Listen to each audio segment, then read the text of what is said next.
እንግዲህ በሰው ልጅ ህይወት ውስጥ ደግሞ እንዴት ወደ ምግብና ወደ መድኃኒት ታሪክ ውስጥ ገባ የሚለው ዳግመኛው ውልደት ወይም ዳግመኛ የሰው ልጅ የህይወት ጉዞ የምንለው የጥፋት ውሃ ነው። ከኖህ ታሪክ ጋር ተያይዞ በ700 መደብ የእጽዋት አይነቶች ሲለዩ 700 መድኃኒተ እጽዋት የምንላቸው ሲለዩ ዕፀ ኩስራ በሚል የተለየ መድኃኒተ እጽዋት ሆኖ የተለየ ከመድኃኒተ እጽዋት መደብ የተመደበ እጽ ነው የምሰጣችሁ። ከ3 ቀን በፊት ጥያቄውን ጠይቄያችሁ ነበር። የቡና አመጣጥ ታሪክ ከፍጥረታት ቀናት በሆኑት ከነዚህ ከፍጥረታት ከ6ቱ ቀናት በአንደኛው ዕለት በዕለተ ማክሰኞ ወይም በዕለተ ሰሉስ ከተፈጠሩ የእጽዋት አይነቶች መደብ አንደኛው ነው። የፈጠረውም ዓለምን ሁሉ የፈጠረ አምላካችን ብቻ ነው። ሌላ ያፈጣጠር ስርዓት የለውም።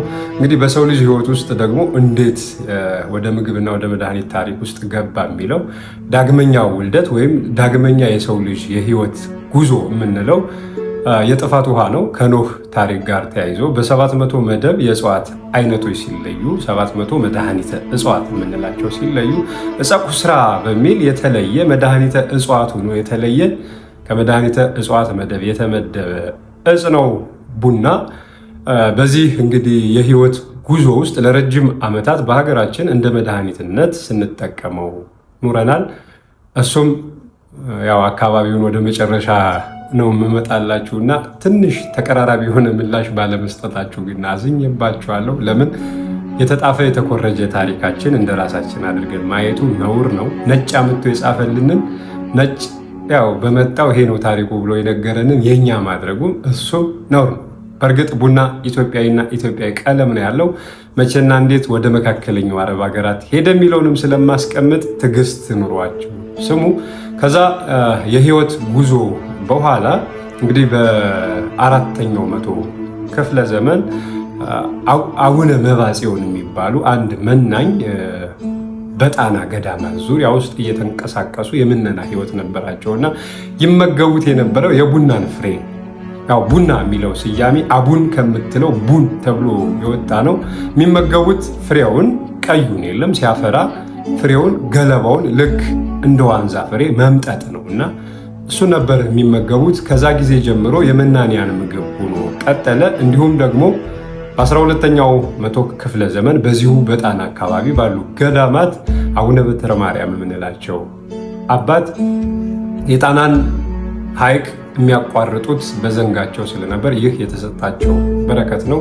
የእሳቸው ደቀ መዝሙር በኋላ ላይ ዘንጋቸውን ወስዶ እንዲተክለውና ለእሳቸው በረከት መታሰቢያነት እንዲሆን ሲባል ቡና፣ ሎሚ እና ጌሾ ሆኖ ዘንጋቸው በቀለ። እንግዲህ ከሃይማኖታዊ ስርዓት አንጻር ቡና አይጠጣም የሚሉ ቀኖናዎች ይኖራሉ። እሱም ራሱን የቻለ ታሪኮች ስላሉት በዚህ ጉዳይ ላይ ይስጡት። በአፈጣጠር ደረጃ ግን ከሆነ የፈጠረው እግዚአብሔር ነው። የመፍጠር ስልጣን ያለው እግዚአብሔር ስለሆነ ስለ መድኃኒትነትም ስናነሳ መድኃኒቶች የሰው ልጅ ሁለተኛ እድል ያገኘባቸው እንግዲህ አምላክ የሰጠን ጸጋዎች ናቸው። ለምን ብትሉ በስጋ ህይወታችን በዚሁ ነፃ ፈቃድ የሰው ልጅ ከእግዚአብሔር ልጅነት ተለይቶ ነፃ ፈቃዳችን የስጋ ፈቃዳችን ሲያስገድደን የእግዚአብሔርን ልጅነት ስናጣ በስጋ ደዌ ወድቀን እንዳንቀር በስጋ ጠፍተን እንዳንቀር እንግዲህ አምላክ መሐሪ ነው የምንለውም ለዚህ ስለሆነ መድኃኒቶችን ከእጽዋት ከእንስሳት እንዲሁም ደግሞ ከማዕድናት በምንበለው በምንጠጣው ውስጥ አደረገልን።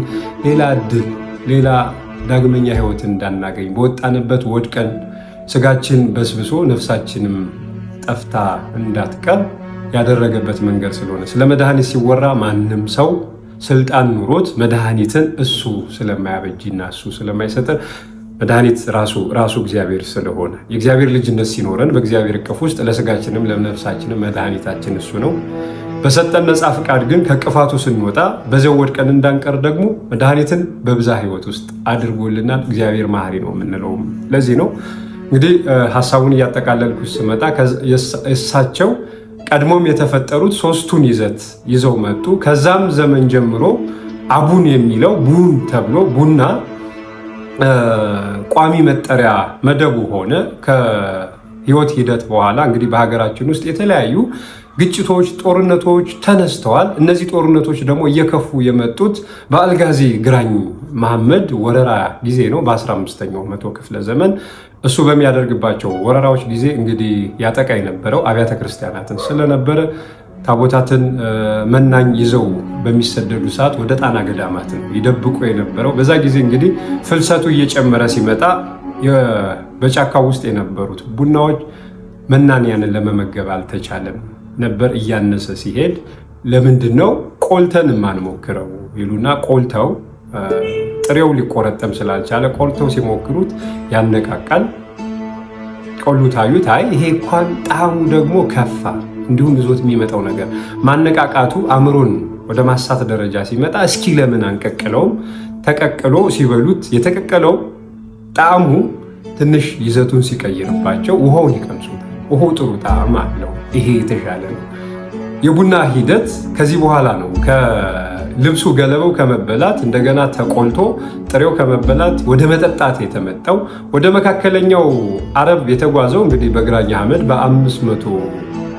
በ15ኛው መቶ ክፍለ ዘመን ማለት ይቅርታ፣ በ15ኛው መቶ ክፍለ ዘመን ወደ መካከለኛው አረብ የተጓዙት እንግዲህ የኢትዮጵያን ሀብት የምንላቸው በሙሉ ወርቆች፣ አልማዞች፣ ንዋየ ቅድሳት በሙሉ አሁን መካከለኛው አረብ ሀገራት ሰልጥኖ በኢኮኖሚ የገነባው በራሳችን ወርቅ አልማዝ መሆኑንም ታውቃላችሁ። ታሪኩን የራሳቸው አስመስለው መጽሐፋቸውም ከዚህ ጊዜ ጀምሮ ነው።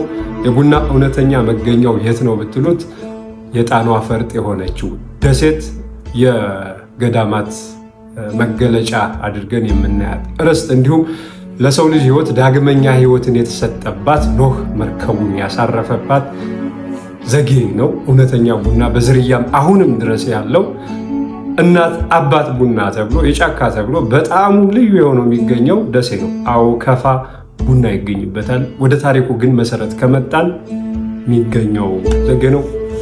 ለታሪካችሁ ቦታ እንድትሰጡ፣ እውነተኛ ደግሞ የታሪክ መሰረት ከሌለው ለፍጭት፣ ለግጭት እንዲሁም ለታሪክ ስርቆት ስለምንጋበዝ ነው ይህንን ነገር ይዤ የመጣሁት። አካውንት እየተመታ አስቸግሮኛል። እንዲሁም በእኔ ስም ደግሞ አካውንት ከፍታችሁ ገንዘብ የምታስለቁ ሰዎች ይህንን ሀሳብ ይዤ ስመጣ እኔ ለንግድ አልመጣሁም። ማህበረሰቡ ለራሱ እውቀትና ክብር ቦታ ሰጥቶ ተጠቃሚ እንዲሆን እንጂ ወይም ተደብቃችሁ የቀራችሁ የዚህ አይነት ሙያና እውቀት ኖሯችሁ በየቦታው ተደብቃችሁ የቀራችሁ ሰዎች ድፍረቱን አግኝታችሁ እንድትወጡ ለማድረግ ነው። ያ ሆኖ ሳለ እንደው የተለያዩ ድምፄን አትጠቀሙ አልልም፣ ተጠቀሙ፣ መረጃውን ተናገሩ። ግን ራሳችሁን ናችሁ ኑ። የማትችሉትና የማታውቁት ነገር ካለ እንኳን ከኔ ኑሮ ለማህበረሰቡ ማድረስ የምትፈልጉ ሰዎች ከኔ መውሰድ ትችላላችሁ። ሰላም፣ የገበሬው ልጅ ነኝ። ታሪኬን መልሱ ነው። ታሪኩ የኛ ነው። ግን የኛ ሲባል የዓለም ሕዝብ በሙሉ የአዳም ልጅ ነውና የአዳምን ይመስላል። ግን ስፔሲፊካሊ ቦታ ከተገለጸ መታችሁ ጣናን ተመልከቱ። ሰላሙ ነው።